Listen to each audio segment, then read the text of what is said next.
लालू प्रसाद यादव का उत्तराधिकारी कौन, वारिस कौन, राजनीतिक उत्तराधिकारी की बात हम कर रहे हैं। वारिस तो बहुत है, 7 बेटियां 2 बेटे, तेजस्वी और तेज प्रताप। झगड़ा तो तब से चला, लेकिन अब जिस तरह से रायता फैला है, रायता नहीं फैला, रोना फैला है पूरे देश में, जिसकी चर्चा है। बिहार के चुनाव में मार खाने के बाद, पिटने के बाद रोना गाना हाहाकार, और तेजस्वी यादव के साथ के लोगों पर जिस तरह के गंभीर आरोप लालू यादव की बेटी नहीं लगाए, अपर्णा यादव ने, और जिस तरह से उनको बुला करके पहले लोकसभा का चुनाव लड़ाया गया, जब वो हार गई तब अब इस बार भी उनसे कहा कि मदद करो आके चुनाव में। तेजस्वी की मदद की, उसका नतीजा ये निकला कि उनको चप्पल उनको फेंक करके मारा, उनको गालियां दी गई। मैंने चप्पल लगी न लगी, लेकिन उनको फेंका। तेजस्वी यादव पर आरोप यही अपर्णा यादव ने लगाया और देश छोड़कर वो सिंगापुर जा रही। कितना उत्तराधिकारी की इतना बड़ा परिवार, इसे कहते हैं धृतराष्ट्र का परिवार आज के संदर्भ में, चूंकि सत्ता की ही लड़ाई है। दुर्योधन, अब ये तो हम क्या कहें, औरंगजेब तो नहीं कहेंगे, क्योंकि जिस तरह से पिता रो रहे हैं, ऐसा अपर्णा यादव का आरोप है। राबड़ी देवी रो रही हैं, बेटियां सब चल दी। पहले अपर्णा यादव रवाना हुई, पूरे सारे आरोप लगाने के बाद पब्लिकली उन्होंने पहले ट्वीट किया, फिर उसके बाद और भी विस्तार से सब बताया उनके, और उन्होंने बताया कि किस तरह से दुर्व्यवहार उनसे किया गया।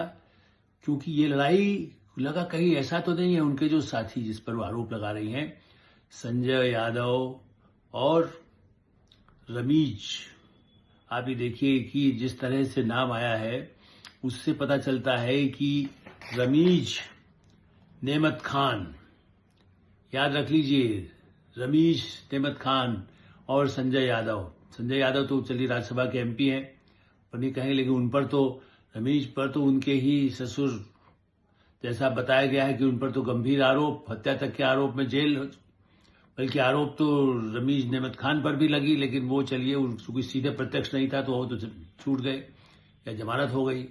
लेकिन क्रिकेट के खिलाड़ी, उनकी दोस्ती तेजस्वी से, और अपर्णा का यादव कि इन्हीं लोगों की वजह से इन लोगों ने ही कहा कि निकल जाओ घर से बाहर, और निकलना पड़ा उनको।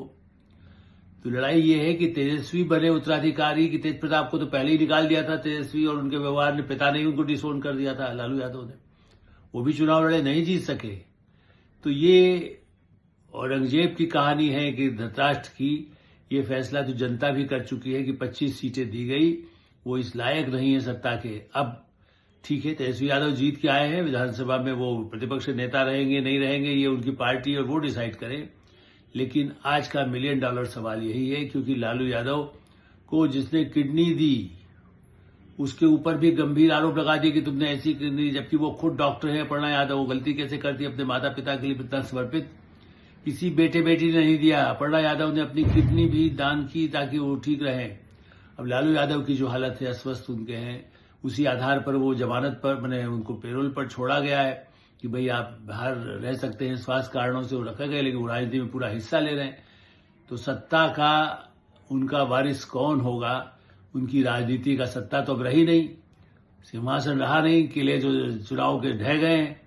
अब ऐसी स्थिति में ये जनता डिसाइड करेगी, वो डिसाइड करेंगे, या ये मामला अदालत जाएगा, या अपराधी जिनके आतंक से वो सब घर द्वार छोड़ करके जा रही हैं, वो तेजस्वी के मित्र करेंगे। ये आने वाला समय बताएगा।